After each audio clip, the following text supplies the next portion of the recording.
The best hiding spot in the whole house was under the big dining room table. It wasn't just a good spot, it was a magical one. Mom had a tablecloth that she only used for special dinners, the color of cream, and it was so long that it touched the floor on all four sides. When I was underneath, it was like being in a secret tent made of vanilla-colored canvas. The world outside was just muffled sounds and the shoes of people walking by. Dad always said I was too good at hide-and-seek, that I must have learned my tricks from a ghost. I'd just giggle. My secret was always the tablecloth. That afternoon, the air smelled like cinnamon because Mom was baking my favorite snickerdoodles. Dad had been the one seeking, but he'd gotten a phone call and had to go into his study, so the game was on a temporary pause. I could have come out, but the world under the table was too cozy. I was busy lining up my collection of shiny pebbles on the thick rug, making them a little family. There was a dad pebble, a mom pebble, and a little girl pebble, which was the smoothest and whitest of them all. I heard the front door open and close, and then my Aunt Carol's voice. "I was in the neighborhood, thought I'd pop in," she chirped. Mom's voice was happy. "Carol, what a nice surprise. I was just taking some cookies out of the oven." Their shoes appeared next to my tent. Mom's were her soft blue slippers. Aunt Carol's were pointy black heels that made a little click-clack sound on the hardwood floor just beyond the rug. I held my breath, not wanting to be found. It was more fun to stay hidden and listen. They were talking about grown-up things, like the price of groceries and a TV show they both liked. It was boring, so I went back to my Pebble family. Then the conversation shifted. I heard the soft rustle of paper, and I peeked through a tiny gap where the tablecloth didn't quite touch the floor. Aunt Carol was holding the framed photo from our mantelpiece. It was the one of me at the park last summer, smiling so wide you could see the gap where I'd lost a tooth. "She's getting so big, Sarah," Aunt Carol said, her voice softer now. "It's amazing how fast it goes." "Tell me about it," Mom sighed, but it was a happy sigh. "She's reading chapter books now." "Can you believe it? That's wonderful." A pause. The click-clack of Aunt Carol's shoes stopped. "You know," she said, and her voice was even quieter, almost a whisper. "The older she gets, the more she has his eyes." My fingers froze over the little white pebble. His eyes? Whose eyes? My dad had blue eyes like a summer sky. Mine were green, like moss on a rock. I'd asked Mom about it once, and she'd said I got them from her dad, my grandpa, who I'd never met. Mom didn't answer right away. I heard a clink, like a coffee cup being set down on a saucer. "Don't," she said, and her voice was sharp, like a dropped pin. "I'm just saying," Aunt Carol whispered back. "She's a smart girl. She's going to start asking questions one of these days." This is when I really started to listen. My Pebble family was forgotten. My whole body felt like one big ear. What questions? I had lots of questions. Like, why couldn't I have a puppy? And why did I have to eat broccoli if Dad didn't like it either? But I didn't think those were the questions they were talking about. There was a long silence. From my spot on the floor, I saw my mother's blue slippers move closer to my aunt's pointy heels. "She doesn't need to know the truth yet," Mom said. Her voice was low and tight, like she was trying to hold a bird in her hands without crushing it. "Let her be a kid a little longer, Carol. Please. She's happy. The truth." The word didn't sound like the regular truth, like when you have to tell the truth about who broke the crayon. This word was different. It felt heavy. It landed in the quiet air of my vanilla tent and made it feel cold. I stayed completely still, my heart thumping a fast, scared rhythm against my ribs. What truth? What didn't I need to know? My mind raced. Was the truth that Santa wasn't real? I already kind of suspected that. Was it about the hamster we had that went to live on a farm? No. This felt bigger. The way my mom said it, the way Aunt Carol had gone quiet, it was a grown-up secret. A secret that was about me. They started talking about something else. About the weather. But the feeling in the air was different now. The magic of my hiding spot was gone.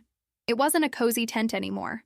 It was just a dark space under a table, and I was all alone in it, with a word I didn't understand circling my head like a scary bat. The truth. I heard my mom say she wanted me to be happy. But as I sat there in the dark with the smell of cinnamon getting fainter, I had a feeling that the truth and being happy couldn't live in the same house. Not anymore. I waited until I heard Aunt Carol's heels click-clack their way to the front door and the sound of it shutting behind her. For a few minutes, there was only the quiet hum of the refrigerator. I imagined my mother standing alone in the kitchen, maybe looking out the window, her hands wrapped around her coffee cup. Was she thinking about the truth? My legs were stiff from sitting in a crouch for so long. Slowly, I crawled out from under the table, blinking as the afternoon light filled my eyes. The dining room looked exactly the same, but it felt different, like a picture in a book that had been tilted ever so slightly. "There you are!" Mom's voice made me jump. She was standing by the doorway, a plate of warm snickerdoodles in her hands. She was smiling, but her eyes looked tired. I wondered where my little mouse had gone. "Did you have a nice nap under there?" I tried to smile back. "I was playing." "Well, your timing is perfect." She held out the plate, fresh from the oven. I took a cookie. It was warm and soft, the cinnamon and sugar sparkling on top. It was my favorite, but my stomach felt twisty. I took a small bite. It didn't taste as good as it usually did. "Is everything okay, sweetie?" she asked, her head tilting. "You're quiet." I nodded quickly, my mouth full of cookie. "Just hungry," I mumbled.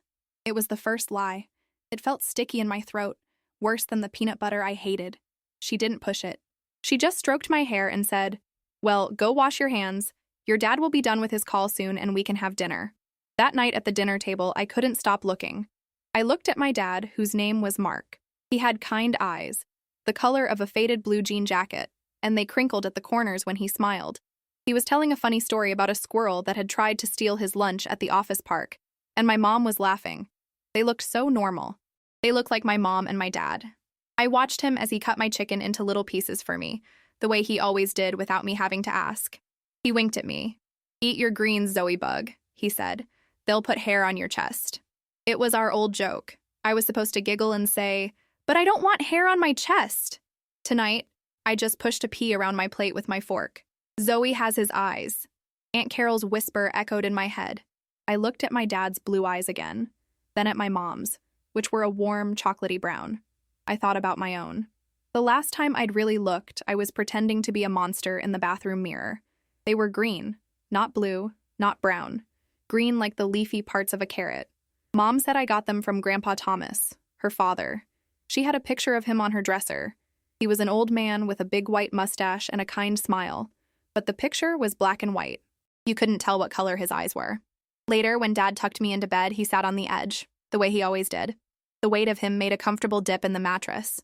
He was reading a book about a girl who discovers a secret garden. It was my favorite. "Are you tired tonight, my Zoe Bug?" he asked, closing the book and setting it on my nightstand. I just shrugged, pulling my blankets up to my chin. He leaned over and kissed my forehead. His chin was a little scratchy with evening stubble. "I love you to the moon and back," he whispered. "I love you too," I whispered back. But as he stood up and walked to the door, a terrible, cold thought slithered into my mind. It was a thought so big and scary that I barely dared to think it. What if he wasn't my real dad? The thought didn't make sense. He was the one who taught me to ride a bike, who held my hand at the doctor's office, who made the best pancake breakfast on Saturdays. He had to be my dad. He just had to be. But what was the truth? After he left, leaving my door cracked open just enough for the hallway light to stream in, I knew I couldn't sleep. The questions were too loud in my head. I had to do something. I had to find an answer. Grown-ups kept their secrets in boxes and high-up shelves, and in photo albums. I slipped out of bed, my bare feet silent on the wooden floor. The house was quiet. I crept down the hallway to the living room, where a big bookshelf stood against the wall. On the bottom shelf, there were heavy books with leather covers, the photo albums. My heart was doing that fast, scared thumping again. I pulled out the heaviest one, the one that said "Our Story" in gold letters on the front. I'd looked through it 100 times. It had pictures of my mom and dad's wedding, their honeymoon at the beach, and then lots of pictures of me as a baby. But I didn't open that one. I pushed it aside and reached further back, into the dusty corner of the shelf. My fingers brushed against another album, one I hadn't seen before. It was smaller, and it didn't have any writing on the cover. It was plain dark green. It felt old. Taking a deep breath, I pulled it out and sat down on the rug, opening the cover with trembling fingers. The first page had a picture of my mom. She looked younger, maybe in high school. She was laughing, her head tilted back, and her arm was around a boy. It wasn't my dad. This boy had dark, wavy hair, and he was looking right at the camera. And even though the photo was a little faded, I could see his eyes. They were bright and clear, and they were green, just like mine. My fingers traced the edge of the photograph. The boy with the wavy hair was handsome, with a smile that was a little bit crooked and totally different from my dad's straight, even one. I turned the page. There were more pictures of him. Him and my mom on a beach, their hair wet and salty looking. Him and my mom at a fair, my mom holding a giant stuffed elephant. In every picture, they were together. And in every picture, they looked incredibly happy. It was a kind of happiness that felt loud even in a silent photograph. This was a story I didn't know. A story that happened before me, before the house with the vanilla-scented tablecloth tent. This whole book was filled with my mom and this boy. My dad, Mark, wasn't in a single picture. It was like he didn't exist in this chapter of her life. I flipped to the last page, and there was a single, smaller photo tucked into the plastic sleeve. It was just of the boy, by himself. He was leaning against a red car, his arms crossed, looking away from the camera as if someone had just called his name. Underneath it, written in my mom's loopy handwriting, was a single name. Leo. Leo. The name felt strange on my tongue, even though I just said it in my head. Leo. He had green eyes. Carefully, so carefully, I closed the album. The silence of the living room felt huge. I pushed the dark green book back into its hiding spot, making sure it was all the way in the back, covered by the big Our Story album. I didn't want anyone to know I'd found it. This was a secret, and I had found it. But it didn't feel like a fun discovery. It felt like I had touched something I shouldn't have, like a hot stove. I crept back to my room and climbed into bed, but the sheets felt cold and scratchy. Sleep was impossible. Every time I closed my eyes, I saw his, Leo's, green, bright, and so much like the ones I saw in the mirror every day. My mom's words to Aunt Carol played over and over again. She has his eyes. She doesn't need to know the truth yet. The truth was Leo. The next morning, I felt like I was moving through a fog. At the breakfast table, Mom was humming as she poured orange juice. Dad was reading the back of the cereal box, making a funny face at the cartoon character. They were just the same as they were every morning. But I was different. I felt like I was a spy, a girl pretending to be their daughter. "You're awfully quiet this morning, Zoe Bug," Dad said, lowering the cereal box. "Cat, got your tongue?" "I'm just tired," I said, pushing my Cheerios around in the milk. It wasn't a lie. I was tired. But it wasn't the whole truth either. I was learning that grown-ups had different kinds of truths. The real one, and the one they tell you. Mom put her cool hand on my forehead. "You don't feel warm. Are you feeling okay?" Her touch made me want to cry. I wanted to pull away, and I wanted to lean in and hug her tight, both at the same time. I just nodded. "I'm fine." Later that day, while Mom was busy in the garden and Dad was mowing the lawn, I found my chance. I tiptoed into my parents' bedroom. The room smelled like my mom's perfume and my dad's aftershave. I went to her dresser, my heart thumping that familiar, scared rhythm. There was the picture of Grandpa Thomas. I picked it up, holding the heavy silver frame in my hands. I had looked at it 100 times, but today I looked at it differently. I looked at his eyes. Even in black and white, I could see they were deep set, with heavy eyelids. They weren't shaped like mine at all. Mine were wide and rounder, like Leo's. Mom had said my green eyes came from him. It was a simple answer to a simple question. But now I knew. It was a lie. A kind lie, maybe. The kind you tell to make a story neat and tidy. But it was a lie. And once I saw that one lie, I started seeing cracks in everything. I thought of the times I had seen a flicker of sadness in my mom's eyes when she thought no one was looking, or the way she would sometimes get quiet when a certain song played on the radio. I always thought she was just tired. Now I wondered if she was thinking about Leo. I spent the rest of the afternoon in my room. I didn't want to play. I didn't want to read. I took out my Pebble family, the dad Pebble, the mom Pebble, and the little white girl Pebble. I held the smooth, white stone in my hand. I used to think of it as me, safe between the two bigger pebbles. But now I felt like I had rolled away from them. I was on my own. The worst part was looking at my dad, Mark. He came in from mowing the lawn, his face sweaty and smiling, and asked if I wanted to help him wash the car. Normally, I would have jumped at the chance to spray the hose. But today, I shook my head. "No thanks." His smile faltered for just a second. "You sure? It's fun." "I don't feel like it." He looked hurt, and a wave of guilt washed over me. I loved him. I loved the way he called me Zoe Bug, and the way he let me stand on his feet to dance. He was my dad in all the ways that mattered. But the secret was like a wall of glass between us now. I could see him. I could hear him. But I couldn't feel him in the same way. Lying in bed that night, the house quiet again, I knew I couldn't keep carrying this heavy thing around inside me. It was too big for an 8-year-old. The secret wasn't mine, but I was the one it was crushing. I couldn't ask Dad. It would hurt him too much. I had to ask Mom. I had to know the real story. Not the neat and tidy one, but the true one. I had to know about Leo. I would wait for the right moment when she was alone. I would take a deep breath and I would ask. And I was terrified of the answer. The right moment came 2 days later.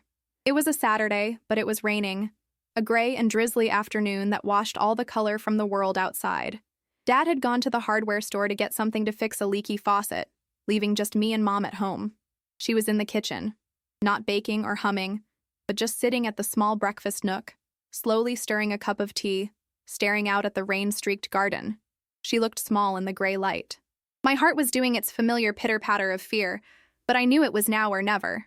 The secret was a rock in my pocket, and I was getting tired of carrying it. I walked into the kitchen, my bare feet making no sound on the linoleum floor.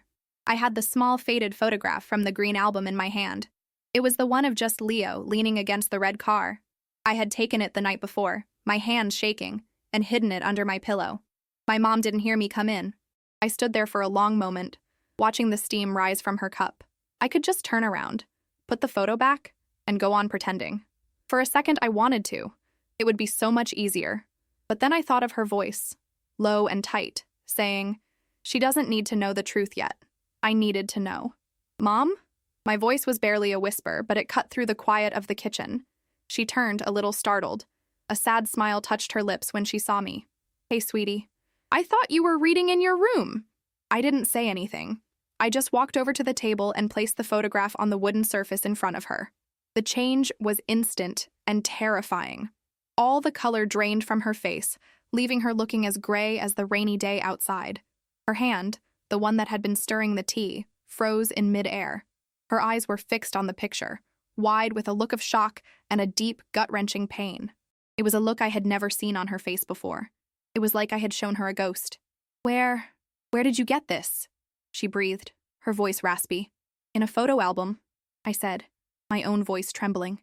"In the back of the bookshelf, a green one." I looked from her pale face down to the picture of the boy with the crooked smile. I pointed a shaky finger at him. "You have his eyes," I said, echoing Aunt Carol's words. Except I wasn't talking to her. I was talking about me. I have his eyes. That's when the dam broke. A sob escaped her, a sound so full of hurt it seemed to shake her whole body. She covered her face with her hands, her shoulders trembling. I had never seen my mother cry like this. Not a few quiet tears watching a sad movie, but a deep heaving sorrow that seemed to come from a place buried long ago. I was scared, but I didn't run. I stood my ground, my small hand still resting near the photograph. After a minute that stretched into an eternity, she took a shaky breath and lowered her hands. Her face was blotchy and wet with tears. "Oh, Zoe," she whispered, her voice thick with emotion. She reached across the table and took my hand, her fingers cold. "My sweet, brave girl, I am so sorry. I never wanted you to find out like this." She didn't deny it. She didn't try to make up another story. And in a strange way, that made me feel a little better. "His name was Leo," she said, her thumb stroking the back of my hand. He was my best friend in high school. And then he was more than that. I loved him very much." She looked at the picture, and for a second, her sad smile returned. "He had a laugh that could fill up a whole room, and he gave the best hugs." She took a deep breath. "We were young.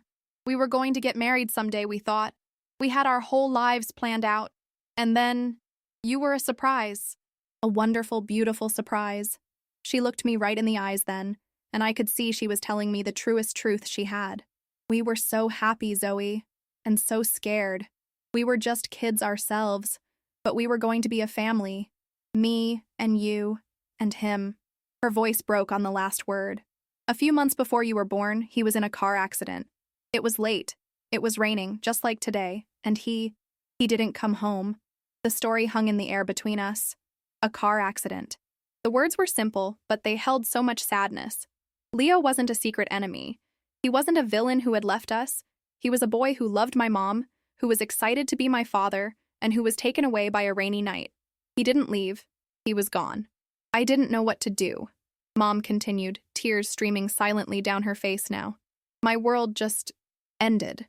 When you were born, you were this perfect, tiny piece of him that I had left. You had his eyes." She squeezed my hand. "It hurt to look at you at first, but you were also the only thing that made me want to wake up in the morning." "What about Dad?" I asked quietly. The question felt fragile. Oh, your dad, she said, and a real, genuine warmth filled her eyes, pushing back some of the pain. I met Mark when you were almost 2 years old. I was a mess. And he was patient. He was kind. He fell in love with a sad, broken girl and her tiny baby. I told him everything. About Leo. About you. And it didn't scare him away. He told me he knew a father wasn't just about blood. It was about showing up. It was about cutting up chicken and reading bedtime stories and kissing scraped knees. And he asked if he could be your dad. For real. The secret was finally out. It wasn't a monster hiding in the dark. It was just a story. A sad story. It was the story of why my mom sometimes looked sad when a certain song came on the radio, and why there was a photo album hidden in the dark. It was the story of my green eyes. Mom pulled me into a hug then, wrapping her arms around me tightly. I buried my face in her shoulder, and finally, I started to cry too. I cried for the father I never knew, the boy with the crooked smile. I cried for my mom and the love she had lost. And I cried for my dad, my real dad, Mark, who had chosen me. The wall of glass between us shattered. The heavy rock in my pocket dissolved. It was all just love and sadness, all mixed up. And for the first time in days, I felt like I could breathe again. We were still sitting at the table, my mom's arm wrapped around my shoulders, when we heard the sound of the garage door rumbling open. Dad was home. My mom and I looked at each other. She wiped her eyes with the back of her hand and tried to give me a reassuring smile. "It's okay," she whispered. "We're all in this together. Always." A moment later, Dad walked in, shaking the rain from his jacket. "The hardware store was a madhouse," he started to say, then he stopped.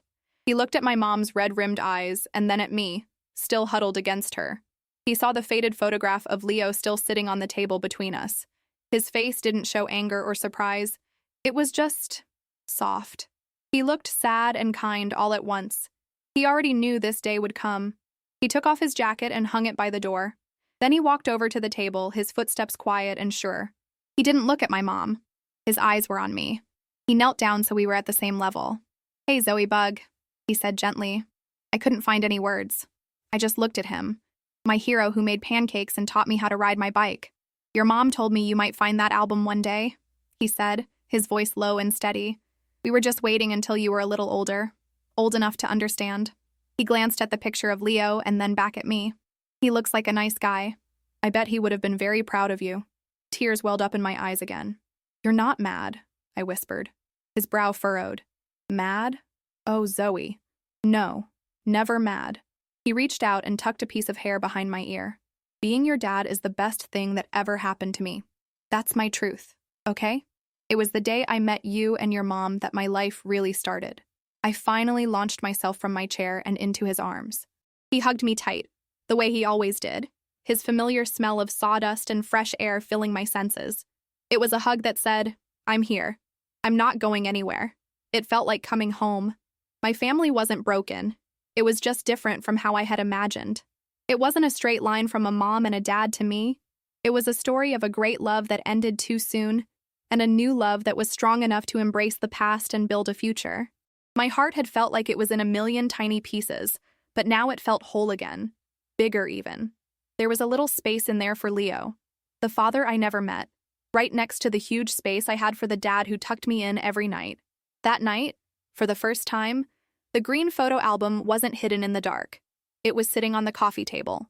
The three of us looked through it together. Mom told me stories about Leo, funny things he'd said, and Dad listened, asking questions, smiling at the pictures of a younger version of the woman he loved. It wasn't sad anymore. It was just a part of our story. My story. The truth wasn't heavy. It was just the truth. And it turned out that it could live in the same house as happiness after all. The world is full of complicated stories and families built from love in all its forms. Sometimes the most beautiful truths are the ones we were afraid to know, but they are also the ones that ultimately set us free. If this story touched your heart, share it with someone who needs a message of hope.